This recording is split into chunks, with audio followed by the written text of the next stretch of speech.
Tahun 90-an kita bagian dari komunitas mahasiswa dan pemuda Indonesia yang merasa resah bahwa di mana tempat kami dalam sejarah. Apakah kami akan menjadi generasi yang hilang, yang hanya ikut saja skema politik, skema demokrasi, dan skema membangun Indonesia yang menurut kami sudah kadaluarsa dan gagal menciptakan kebebasan, kesetaraan, gagal menciptakan kemajuan, korupsi, feodalisme, nepotisme. Nah, jadi semua sektor masyarakat semuanya ingin melepaskan diri dari kungkungan kekuasaan yang tunggal.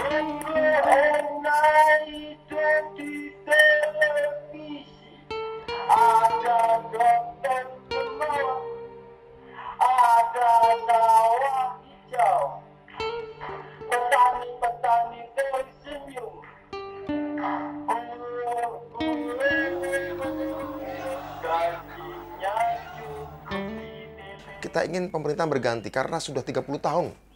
Kalau kekuasaan nggak diubah setelah 30 tahun, artinya itu sudah akan terlambat. Melawan adalah bukan pilihan, tapi keharusan.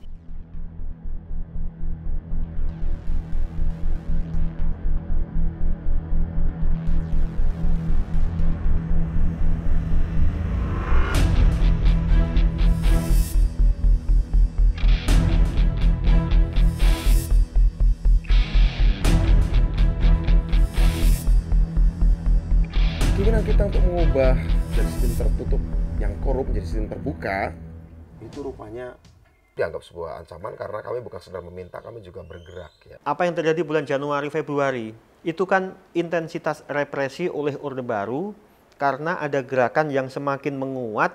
Nah, kemudian metode yang paling keras dipilih itu menghilangkan orang. Bulan Februari beberapa orang sudah mulai diculik.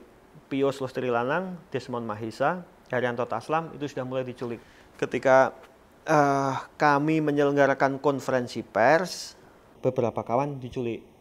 Faisal Reza, Hirman Hindrawan, Raharjo Waluyojati. Tapi yakinlah bahwa itu sesuatu yang lebih besar.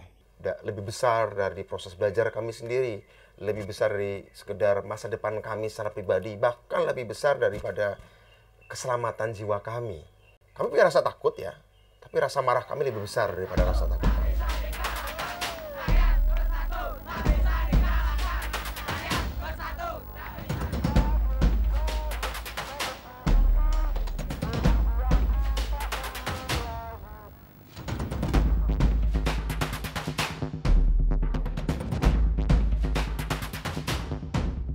Safe house saya waktu itu ada di Rumah Susun Klender di Jakarta Timur. Saya tinggal di situ bersama dengan Nesar Patria, Aan Rusdianto, Andi Arif, Petrus Bimo Anugrah. 5 orang ini yang register safe house-nya di situ.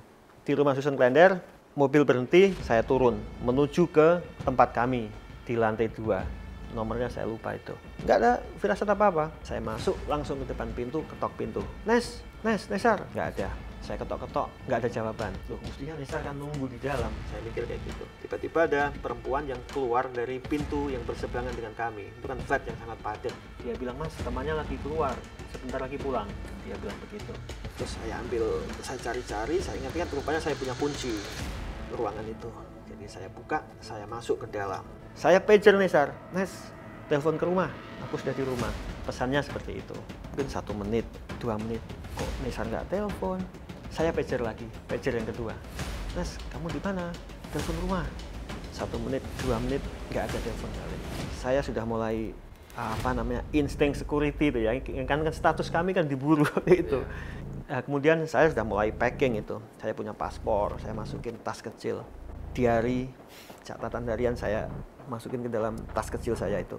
Saya jalan ke dapur, saya lihat luar, ini kalau ada apa-apa bisa loncat enggak ya? Wah, susah, di lantai 2. Saya ke depan lagi. Begitu saya lihat ke depan, saya kaget.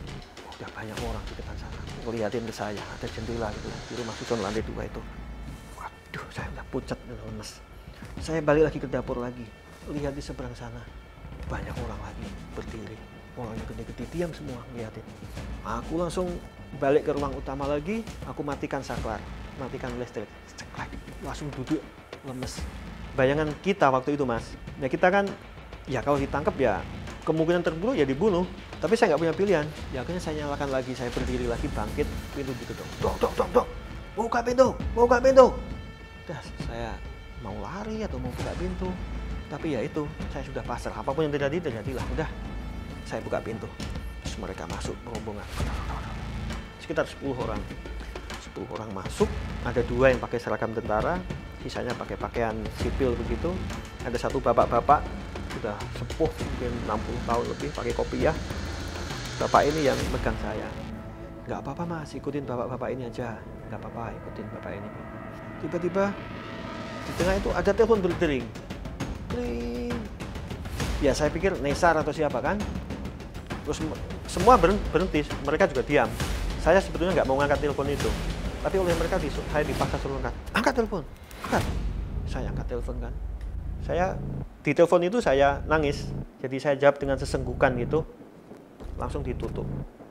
Nggak sampai 5 menit, saya kemudian digelandang. Mobil kemudian jalan. Nah disitulah kemudian baju saya dibuka. Itu untuk pakai untuk nutup mata. Ada satu yang tanya ke saya, kamu Mugianto kan? Anak UGM. Iya Pak, kita nggak pernah salah nangkap orang. Setelah perjalanan yang cukup lama, mungkin hampir 1 jam, berhenti. Mobil berhenti, gerak. Saya langsung suruh turun.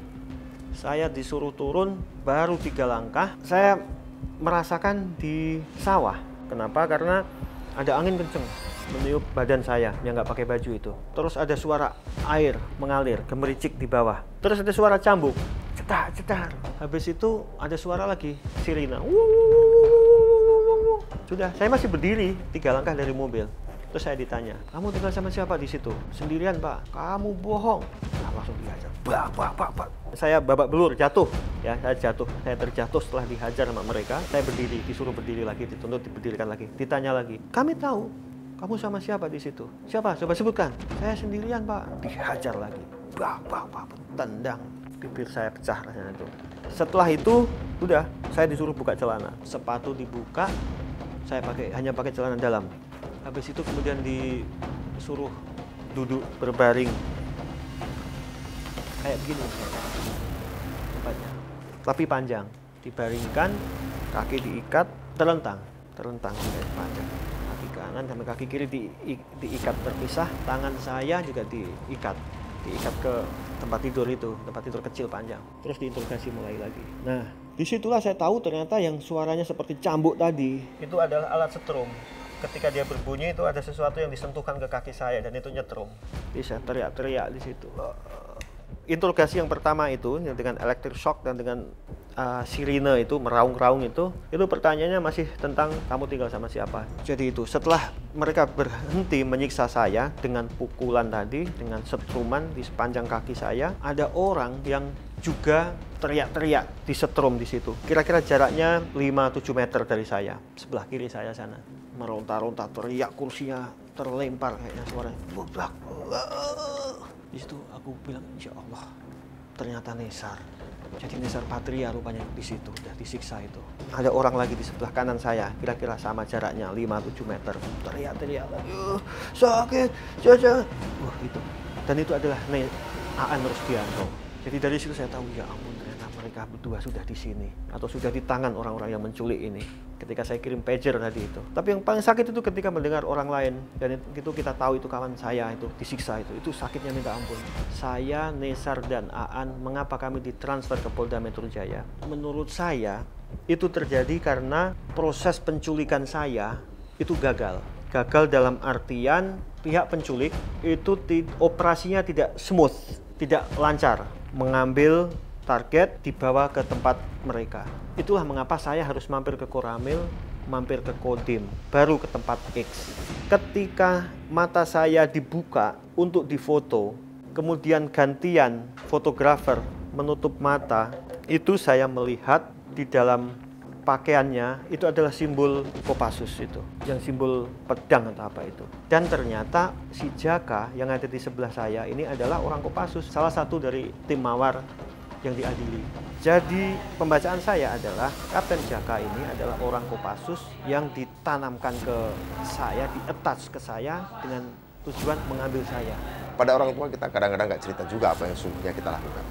Sampai kemudian kami ketangkap, sampai kemudian kami diculik, baru pada tahu bahwa apa yang sebenarnya kami lakukan. Tapi kami terpaksa harus melakukan itu, terpaksa kami harus menutupi apa yang kami lakukan. Karena tidak setiap orang tua juga siap ketika anak-anaknya punya tujuan-tujuan besar. Kalau tujuan besarnya sih orang tua mungkin oke ya. Tapi kalau kemudian itu konsekuensinya pengorbanan besar, termasuk nyawa, saya kira tidak ada orang tua yang rela 100% ya.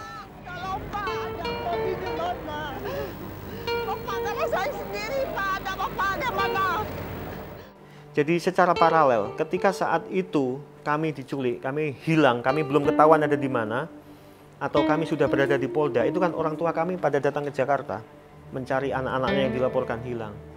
Nah, pada saat itulah kontras berdiri. Nah, pada saat yang sama, keluarga korban juga membentuk ikatan yang namanya IKOHI itu, Ikatan Keluarga Orang Hilang Indonesia, sebagai wadah. Saya sebagai orang tua korban, Yani Apri, Pak, kami itu ingin tahu kalau udah nggak ada, terus terang lah, bagaimana anak kami ini. Jadi kami itu nggak capek berkeliling-keliling kemana-mana. Yang kami harapkan jawaban dari Bapak Puspom ini. Keinginan Ibu itu sama dengan keinginan kami. Kita memang, saya akui, saya merasakan apa yang Ibu rasakan, begitu sesama umat, sesama ini, kita sedang merasakan mungkin kesedihan itu. Dan mudah-mudahan tentu kita sementara ini berdoa, kita mudah-mudahan diberikan. Berdoa kami udah nggak putus-putus, Pak. Udah susah. Apa, udah mati, bilang udah mati. Udah begitu aja, mati saya juga nggak bisa ngidupin anak saya itu. Udah, nggak apa-apa. Yang penting saya berterus terang. Allah ya Tuhan. Tuhan akan membalas nanti. Beberapa dari teman-teman yang disekap, itu berada di tempat penyekapan, itu mereka bertemu dengan beberapa orang yang sampai sekarang masih hilang.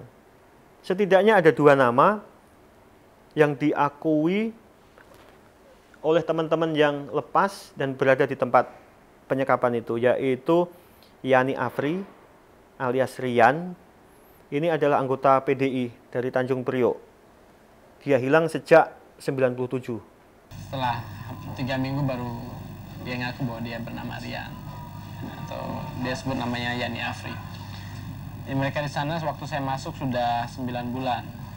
Yang kedua adalah Hirman Hindrawan, mahasiswa UNER, anak PRD, yang juga berada di tempat itu. Karena dia berkomunikasi dengan Jati, berkomunikasi dengan Reza.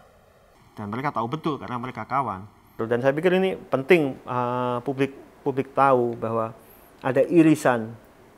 Itulah, ada irisan. Jadi tidak benar bahwa Prabowo hanya 9 orang. Dan ternyata ayah saya diculik oleh Prabowo. Kenapa dia diculik? Dia bisa menghilang seperti itu? Kenapa? Dia bukan seorang aktivis. Yang saya harapkan sebenarnya kepastian hukumnya saja. Apakah memang anak saya itu sudah meninggal atau masih hidup.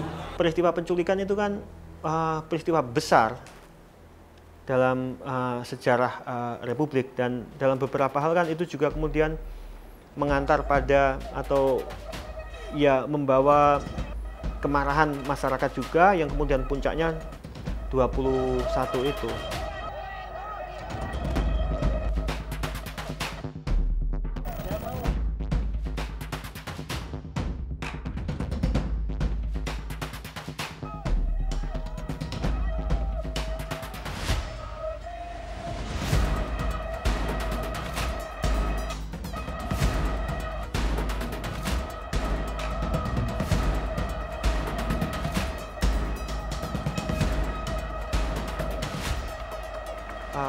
Kontras bersama Cak Munir yang melakukan penyelidikan intensif kan sampai pada kesimpulan bahwa yang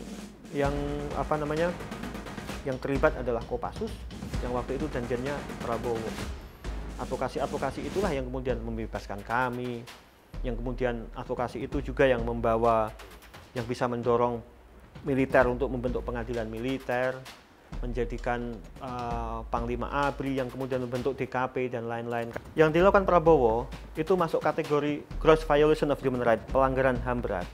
itu hanya kompatibel diadili di peradilan umum. Yang dalam konteks Indonesia itu hanya pengadilan HAM itu. Prabowo belum. Jadi tindakan pelanggaran HAM berat itu tidak mengenal batas daluarsa. Artinya sampai kapanpun bisa diadili.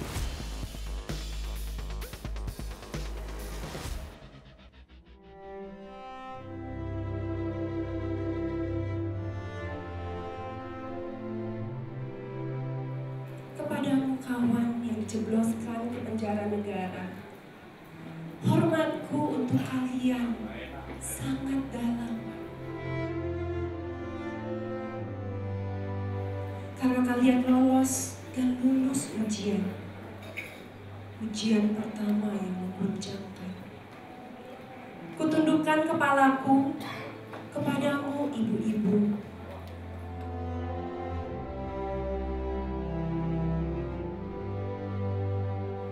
Hukum yang bisu telah merampas hak anakmu.